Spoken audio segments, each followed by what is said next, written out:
Hello friends, এই হলো মিষ্টিদের সুন্দর বাড়ি। আর এই যে মিষ্টিদের খেলার জায়গা, এই বাগানে এই মিষ্টিরা প্রতিদিন খেলা করে। আর এটা হলো মিষ্টির মা রানীর বেডরুম, আর মিষ্টিও এই ঘরেই থাকে মায়ের সঙ্গে। দেখো কি সুন্দর বেডরুমটাকে সাজিয়ে রেখে দিয়েছে। আর এই হলো মিষ্টির মা রানী সকাল সকাল জামা কাপড় কাচবে বলে বেরিয়ে পড়েছে। হ্যাঁ, যাই জামা কাপড়গুলো আগে কেচে নিই। জামা কাপড়গুলো কেচে নিলে তাহলে কাজটা খুব তাড়াতাড়ি এগিয়ে যাবে, জামা কাপড়গুলোও শুকিয়ে যাবে। প্রতিদিন এত জামা কাপড় কেচে এই গরমের মধ্যে পুরো ঘেমে গেলাম। যাই এবার একটু ঘরে এসিটা চালিয়ে বসে গাটা ঠান্ডা করে তারপরে রান্নাঘরে ঢুকি। ও, এসির ঠান্ডায় গাটা একটু জুড়িয়ে যাচ্ছে। এই গরমে রান্নাঘরে আর ভালো লাগে না। তার মধ্যে মিষ্টির বাবাটা যে কবে বাড়ি আসবে, 6 মাস হয়ে গেল, এখনও আসার নাম নেই। হ্যাঁ, শুধু বলে কাজ শেষ হচ্ছে না, কাজ শেষ হচ্ছে না। মা বাবা কবে আসবে? বাবা বাড়িতে আসবে? তাই বলছো? মা তুমি বাবাকে একবার বলো না, এখানেই থেকে কাজ করতে আমার খুব মন খারাপ লাগে। তা বললে কি করে হবে সোনা, এখানে কাজ করলে তো অল্প টাকা হবে, আর বাইরে কাজ করলে অনেক টাকা। তা না হলে তোমাদের এত সুন্দর সুন্দর যখন যেটা বলবে কী করে কিনে দেবে। আরে মিঠি দিদি চল, খেলা করবি না? চল চল তাড়াতাড়ি চল।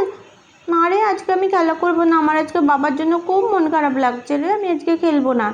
সে কি মিষ্টি সোনা, তুমি তো বড় হয়ে গেছো, তুমি তো জানো বাবা বাইরে কাজ করতে গেছে, বাইরে কাজ করে অনেক টাকা নিয়ে আসবে, তাই দিয়ে আমার মিষ্টি সোনার বিয়েতে অনেক গয়না দেবে। মিষ্টি বাইরে এসো। হ্যাঁ, আমি বাইরে গেলাম। ঘরে মন খারাপ করে একদম বসে থাকে না। যাই। কুলপি নেবেন? কুলপি গরমে ঠান্ডা ঠান্ডা কুলপি, কুলপি চাই কুলপি। আরে, কুলপিওয়ালার আওয়াজ মনে হচ্ছে, কুলপি কুলপি করছে। হ্যাঁ রে, কুলপিওয়ালা এসেছে। চল চল দেখি কি কুলপি আছে। দাঁড়া আমি আগে দেখে আছি, তুই এখানে চুপটি করে বস। ও কাকু কি কুলপি আছে গো দেখি? কত টাকা করে দাম? ও ঠিক আছে কাকু, তুমি এখানে দাঁড়াও। হ্যাঁ, আমি এক্ষুনি গিয়ে মার্কেট থেকে পয়সা নিয়ে যাচ্ছি। এই কুলপিওয়ালার আওয়াজে মনে হলো। এই চল এই গুটি চল, তাড়াতাড়ি কুলপি কিনে নিয়ে আসি। কদিন হলো কুলপি খাই না। কাকু, ও আজকে তো অনেক কালারের কুলপি আছে। ও কাকু, আমাকে না পাইনাপেল ফ্লেভারের দিও। হ্যাঁ, ও পাইনাপেল ফ্লেভার নেই? ঠিক আছে আমাকে ওয়াটারমেলন দাও, ওয়াটারমেলন আমার হেভি ফেভারিট।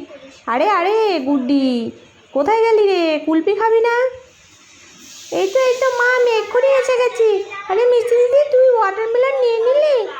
হ্যাঁ রে, ওয়াটারমেলন আমার হেভি ফেভারিট রে। আর সবাই কোথায় গেল? এই তো আরে আমার না এটা খুব ভালো লাগে। আরে ও বাবা, আমিও একটা নিয়ে নিই, এই ফ্লেভারটা আমার খুব ভালো লাগে খেতে। দেখি এই দিদি কোথায় গেল, দিদিকে ডাকতো একবার। এই মিষ্টি যা, মাকে ডেকে নিয়ে আয়। এই তো আমাকে ডাকতে হবে না, এসে গেছি তো। আমি এই কুলপি খাবো না, তোরা সবাই নিয়েছিস তো? ক টাকা হয়েছে বল, আমি দিয়ে দিচ্ছি। আরে বৌদি, একটা খেয়ে দেখেন, দারুণ টেস্ট। সত্যি বলছেন? ঠিক আছে তাহলে খাই। তো এটা তো এই বাচ্চাদের মতন কীরকম কার্টুন টার্টুন আঁকা। ও তাই নাকি? খুব টেস্ট হবে? ঠিক আছে খাই দেখি। সত্যিই তো দারুণ টেস্ট।